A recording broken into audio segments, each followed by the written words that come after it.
November 7th, 1917. The Bolshevik Revolution takes place in Russia. Forces led by Vladimir Lenin overthrow the provisional government of Alexander Kerensky.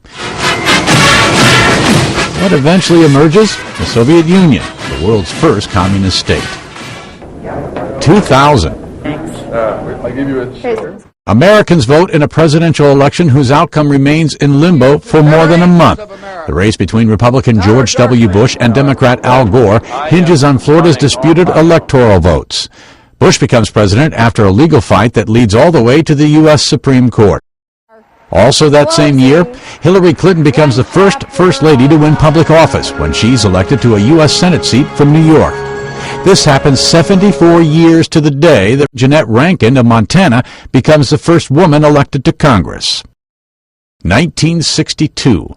Former Vice President Richard Nixon tells reporters after losing the California governor's race, "As I leave you, I want you to know, just think how much you're going to be missing. You don't have Nixon to kick around anymore, because, gentlemen, this is my last press conference."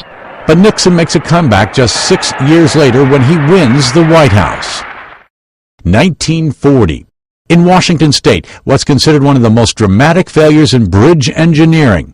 The middle section of the Tacoma Narrows Bridge collapses during a windstorm just 4 months after the suspension bridge opens. No lives are lost because the bridge was already closed to traffic at the time of the collapse.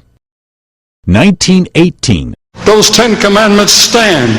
They are God's moral law, and when you break them, you have sinned. Billy Graham, the evangelist known for his global preaching and his friendships with American presidents, is born in Charlotte, North Carolina. 1991. NBA star Magic Johnson says he's retiring from the Los Angeles Lakers after testing positive for the AIDS virus. And 1943.